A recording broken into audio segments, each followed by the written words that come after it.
Hello friends, welcome to my YouTube channel bright future. Friends, अगर आप railway NTPC के exams की तैयारी कर रहे हैं या रेलवे ग्रुप डी के एग्जाम्स की तैयारी कर रहे हैं तो आपके लिए लेकर आई हूं मैं एक ऐसा मॉडल पेपर जिसमें जीके एंड जीएस के मोस्ट इम्पोर्टेंट क्वेश्चंस हैं।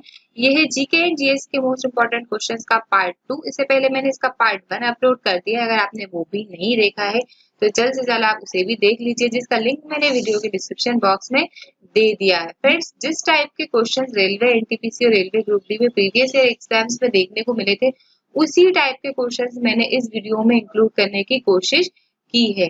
फ्रेंड्स, स्टार्ट करने से पहले अगर अभी तक आपने मेरे चैनल को सब्सक्राइब नहीं किया है तो जल्द से जल्द मेरे चैनल को सब्सक्राइब कर लीजिए और पास ही दिख रहा है बेल आइकन को भी प्रेस कर लीजिए, जिससे जो भी न्यू वीडियो में डालूंगी उसका नोटिफिकेशन आपको मिल जाएगा। स्टार्ट करते हैं क्वेश्चन नंबर फर्स्ट से। किसको वाइट ऑफ द अर्थ कहा जाता है? What is called white of the earth? तो इसका राइट आंसर है मेटल। फ्रेंड्स, इस वीडियो में मैंने क्वेश्चन इंग्लिश एंड हिंदी दोनों में ही इंक्लूड किए हैं, जिससे कि English medium and Hindi medium students आसानी से क्वेश्चन समझ पाए और पढ़ पाए। नेक्स्ट क्वेश्चन है, भारत का सर्वाधिक गर्म स्थल कौन सा है? What is the hottest place in India? तो इसका राइट आंसर है जैसलमेर। भारत का सर्वाधिक गर्म स्थल जैसलमेर है। नेक्स्ट क्वेश्चन है यहाँ पे, कौन सा महासागर हेरिंग पॉन्ड के नाम से जाना जाता है? Which ocean is known as herring pond? इसका राइट आंसर है अटलांटिक महासागर। नेक्स्ट क्वेश्चन है यहाँ पे, सरदार सरोवर परियोजना किस नदी पर बनाई गई है? तो इसका राइट आंसर है नर्मदा। नेक्स्ट क्वेश्चन है यहाँ पे, विश्व में केले का सबसे ज्यादा उत्पादन करने वाला देश कौन सा है? What is the world largest producer of बनाना? इसका राइट आंसर है भारत। फ्रेंड्स, विश्व में केले का सबसे ज्यादा उत्पादन करने वाला देश भारत है। विश्व में सबसे ज्यादा उत्पादन करने वाला कौन सा देश है? पर्टिकुलर अलग अलग चीजों से रिलेटेड टाइप से क्वेश्चंस मोस्ट इंपोर्टेंट होते हैं, ये जरूर आप अच्छे से पढ़कर जाइएगा। नेक्स्ट क्वेश्चन है क्वेश्चन नंबर 6। यहाँ पे दक्षिण अमेरिका की सबसे बड़ी नदी कौन सी है? Which is the largest river in south America? तो इसका राइट आंसर है अमेजन। दक्षिण अमेरिका की सबसे बड़ी नदी है अमेजन। नेक्स्ट क्वेश्चन है यहाँ पे, संसार की सबसे महत्वपूर्ण जहाजी नहर कौन सी है? Which is the most important ship canal of the world? इसका राइट आंसर है सुएज कैनल। सुएज नहर संसार की सबसे महत्वपूर्ण जहाजी नहर है। नेक्स्ट क्वेश्चन है यहाँ पे, सबसे घना आबाद सार्क देश कौन सा है? घनी आबादी वाला सार्क देश कौन सा है?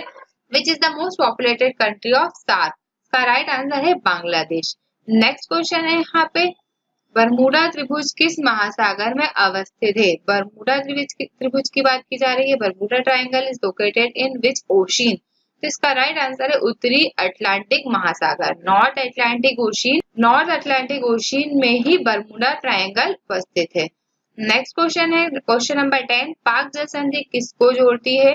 फिर जल संधि से रिलेटेड क्वेश्चन इंपॉर्टेंट होते हैं रेलवे एनटीपीसी के एग्जाम्स में और ग्रुप डी में एक क्वेश्चन जल संधि से रिलेटेड जरूर आएगा। पाक जल संधि किसको जोड़ती है? हु कनेक्ट द पाक वाटर रिजर्वियर? तो इसका राइट आंसर है मन्नार एवं बंगाल की खाड़ी, gulf of Mannar and Bengal. Palk जल संधि किसको जोड़ती है? मन्नार एवं बंगाल की खाड़ी को। नेक्स्ट क्वेश्चन देख लेते हैं, क्वेश्चन नंबर 11 है यहाँ पे। फ्रेंड्स, 1 से लेकर 10 क्वेश्चन जीके के थे, 11 से लेकर 20 क्वेश्चन साइंस से ही रिलेटेड होंगे। नेक्स्ट क्वेश्चन है यहाँ पे क्वेश्चन नंबर 11। वसा में घुलनशील विटामिन है? What are fat soluble vitamin? तो वसा में घुलनशील, फ्रेंड्स ध्यान में दीजिएगा, इस क्वेश्चन में वसा में घुलनशील दिया हुआ है तो आंसर कुछ और होगा। अगर जल में घुलनशील होगा तो आंसर कुछ और होगा। यहाँ दिया हुआ है वसा में घुलनशील विटामिन कौन सा है? What are fat soluble vitamin? इसका राइट आंसर है vitamin A, D, E and K. A, D, E and K vitamin वसा में घुलनशील विटामिन हैं।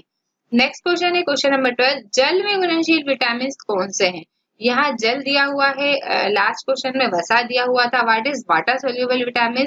तो वाटर सोल्यूबल विटामिन है B and C. Vitamin B and C जल में घुलनशील विटामिन है। विटामिन है कौन से? जल में घुलनशील वाटर सोल्यूबल विटामिन है। नेक्स्ट क्वेश्चन यहाँ पे दिया हुआ है, हीमोग्लोबिन यौगिक है। What is haemoglobin compound? तो हीमोग्लोबिन यौगिक क्या है? प्रोटीन का। प्रोटीन का यौगिक कौन सा है? हीमोग्लोबिन यौगिक।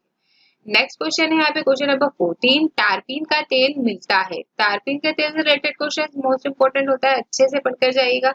टारपीन का तेल मिलता है चीड़ के वृक्षों से। चीड़ के वृक्षों से, प्रियो चीड़। नेक्स्ट क्वेश्चन है यहाँ पे मानव शरीर में अमीनो अम्ल पाया जाता है, तो इसका राइट आंसर है 22 प्रकार का, 22 टाइप्स का। मानव शरीर में अमीनो अम्ल पाया जाता है 22 टाइप्स का। नेक्स्ट क्वेश्चन है क्वेश्चन नंबर 16, अनुवांशिक गुणों को माता पिता के संतानों में पहुंचाता है, इसका राइट आंसर है डीएनए। क्वेश्चन नंबर 17 है शरीर में प्रोटीन संश्लेषण का मुख्य कार्य है आरएनए का। नेक्स्ट क्वेश्चन है यहाँ पे क्वेश्चन नंबर 18, जल्दी जल्दी पढ़ाने की कोशिश की है मैंने आपको। डबल रोटी बनाने में प्रयोग किया जाता है, इसका right answer east. Easy question है लेकिन इंपॉर्टेंट क्वेश्चन था, इसलिए मैंने इस वीडियो में इंक्लूड करने की कोशिश की है। क्वेश्चन नंबर 19 है यहाँ पे, प्रथम परखनली शिशु लुईस का जन्म 25 जुलाई 1978 को हुआ था। तो फिर इससे 3 क्वेश्चन आपके कंप्लीट होते हैं। अगर ये पूछ लिया जाए कि प्रथम परखनली शिशु कौन था, तो उसका राइट आंसर होगा लुईस। अगर ये पूछ लिया जाए कि उसका जन्म कब हुआ था, तो उसका राइट आंसर होगा 25 जुलाई 1978 को। और इस क्वेश्चन में पूछा गया कि कहाँ हुआ था, तो इसका राइट आंसर है इंग्लैंड। प्रथम परखनली शिशु लुईस का जन्म 25 जुलाई 1978 को 1978 को इंग्लैंड में हुआ था। नेक्स्ट क्वेश्चन है क्वेश्चन नंबर 22 एंड इस वीडियो का लास्ट क्वेश्चन है कि तंत्रिका तंत्र की इकाई को कहते हैं, तो इसका राइट आंसर है न्यूरॉन। तंत्रिका तंत्र की इकाई को न्यूरॉन कहते हैं। फ्रेंड्स जल्दी जल्दी पढ़ाने की मैंने कोशिश की है। इंपॉर्टेंट क्वेश्चन 20 कंप्लीट हो चुके हैं। अगर आपको मेरा वीडियो पसंद आया है तो इसे लाइक करें, कमेंट्स करें और शेयर करें। Bye bye.